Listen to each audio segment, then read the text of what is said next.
hukumnya wajib terdapat di dalam Al-Quran dan juga di dalam hadis Rasulullah sallallahu alaihi wasallam. A'udzubillahi minasyaitonirrajim. Bismillahirrahmanirrahim.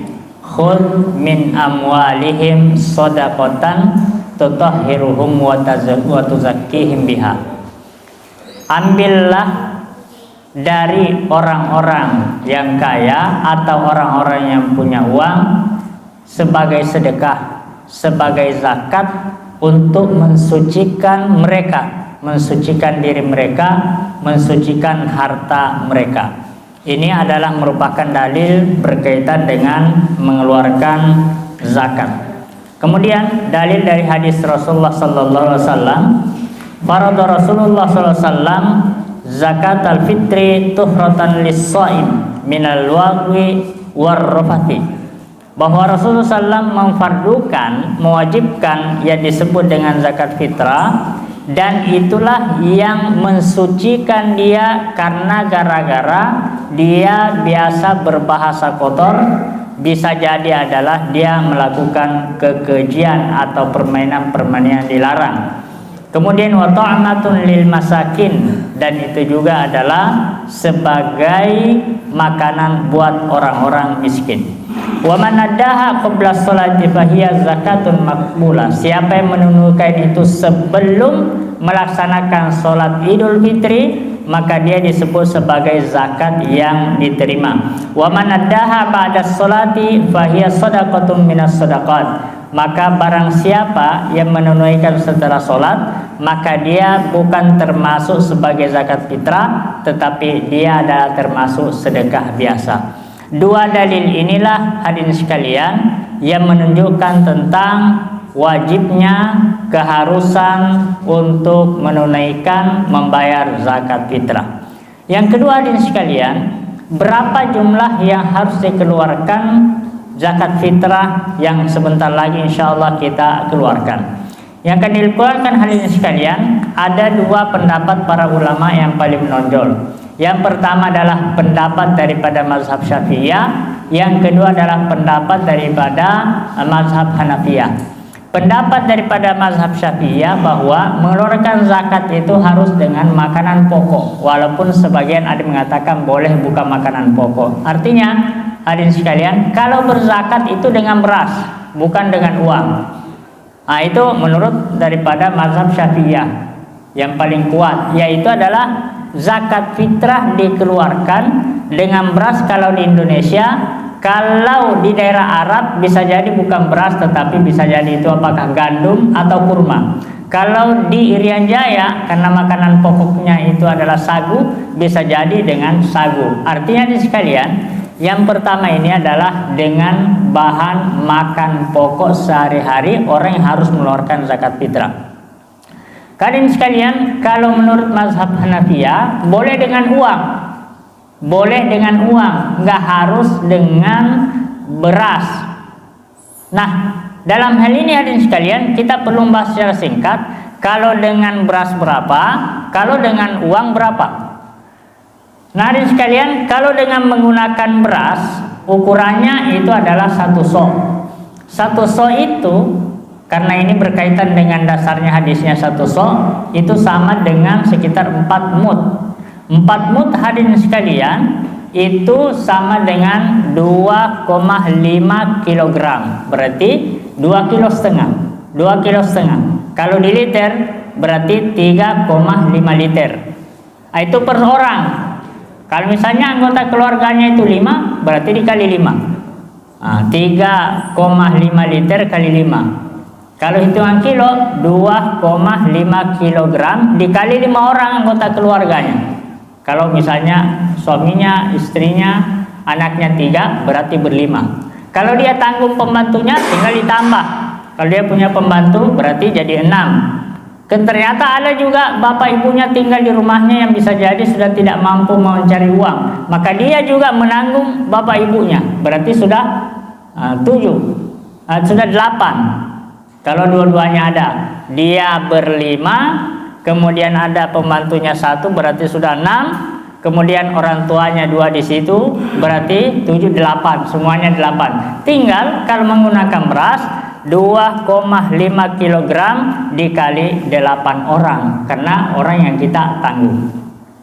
Hadirin sekalian Allah Subhanahu wa taala, bagaimana kalau menggunakan uang? Menggunakan uang diputuskan untuk tahun ini oleh, kalau nggak salah, Basnas, yaitu kalau menggunakan uang untuk wilayah Purwakarta tahun 2025 yaitu 40.000. Nah, perkalian 40.000 ini adalah berarti bisa jadi 2,5 kg dikali dengan harga beras. Harga beras rata-rata berapa hari sekalian? Sekarang mungkin 1 kilo sekitar 14.000 lah, anggaplah 14.000 1 kilo. Nah, kalau 14.000 hari ini kalian 1 kilo tinggal dikali dengan 3,5 liter. 3,5 liter. Itu kalau menggunakan pendapat mazhab Syafi'iyah yang dijadikan sebagai uang. Tetapi ada ulama mengatakan kalau mengeluarkan dengan menggunakan uang, berarti hitung jumlah berasnya itu adalah bukan 2,5 kg, tetapi dengan ketentuan Abu Hanifah 3,8 kg beras. Berarti berbeda. Mazhab Syafi'iyah 2,5 kilo, mazhab Hanafi yaitu 3,8 kilo. Berarti berbeda. Seandainya menggunakan uang, maka afdolnya adalah 3,8 kilo dikali dengan 14.000 per kilo. Berapa jatuhnya hadirin sekalian? 53.200. Ini sudah sempat saya hitung, saya kali. Ternyata hadirin sekalian, afdolnya kalau menggunakan beras maka 2,5 kg menurut mazhab Syafi'i, menurut mazhab Hanafi 3,8 kilo. Jika mau mengeluarkan dengan uang, jika mengikuti keputusan Purwakarta berarti 40.000, tetapi kalau mau dianalogikan dari beras menurut mazhab Hanafiyah yang mengatakan bahwa boleh dengan uang, berarti tinggal 3,8 kilo dikali 14.000 sama dengan 53.200. Hadirin sekalian, selain mazhab Abu Hanifah, ini dikuatkan oleh Dr. Yusuf Qaradawi yang ahli zakat yang ada di Timur Tengah. Beliau adalah lulusan Al-Azhar, perguruan tinggi, dan disertasi S3-nya itu adalah khusus membahas tentang zakat. Khusus membahas tentang zakat, 2 jilid kitabnya. Nah, dari kitabnya ini, beliau menyebutkan bahwa dibolehkan mengeluarkan fidyah dan zakat dengan menggunakan nominal uang. Nah, beliau juga mengkaji di dalam kitabnya. Hadirin sekalian, terakhir pembahasan di siang hari ini bahwa kita dianjurkan untuk mengeluarkan zakat. Tentunya hukumnya adalah ada yang wajib, ada yang sunnah, ada yang boleh. Menurut mazhab Syafi'i dibolehkan mengeluarkan zakat fitrah dari awal Ramadan sampai akhir Ramadan, bahkan sampai sebelum khotib naik ke mimbar. Itu waktunya, waktu yang panjang. Berarti hari ini bisa, besok bisa, dan seterusnya. Dari awal Ramadan. Nah, hadirin sekalian, yang mana yang paling afdol antara awal Ramadan, pertengahan atau akhir? Yang paling afdol itu adalah yang paling terakhir, yaitu adalah di akhir-akhir bulan Ramadan. Justru yang paling afdol lagi, hadirin sekalian, itu adalah di hari Lebaran, di pagi hari sebelum naik khotib ke mimbar. Pagi-pagi jam 6, sebelum jam 6 itu lebih afdol. Karena adalah zakat fitrah itu adalah zakat untuk memberikan makan pada hari tidak berpuasa, hari hanya pada tersebut. Hanya kadang kalau menggunakan ini adalah sulit untuk distribusi, karena susah orang distribusi sementara sudah mau pergi sholat Idul Fitri. Nah, ini kadang susah, kecuali memberikan langsung ke tetangga pada saat mau berangkat sholat Id. Nah, itu bisa dan mudah.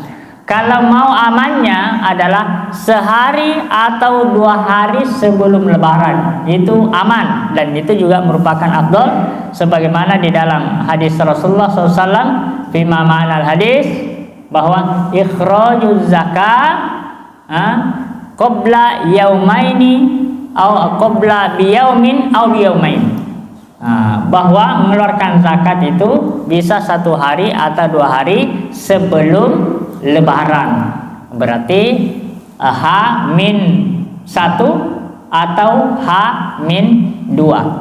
Seandainya tidak sempat pada saat itu, maka paling terakhir itu adalah sebelum khotib naik ke mimbar. Hadirin sekalian, saya ajak kepada kita untuk betul-betul memperhatikan ini, karena hikmahnya, manfaatnya banyak. Di antara hikmahnya adalah mensucikan dosa-dosa kita. Kalau kita punya dosa, maka tinggal bayar insyaallah dengan zakat. Inilah salah satu cara menebus dosa. Kalau di agama lain ada namanya menebus dosa dengan membayar, bisa jadi ke pastor dan lain sebagainya, dengan menebus dosa. Dalam Islam ada nggak cara menebus dosa? Nggak ada cara menebus dosa dengan membayar langsung kepada orang, nggak. Tetapi ternyata menebus dosa pribadi itu adalah dengan mengeluarkan zakat, mengeluarkan zakat fitrah.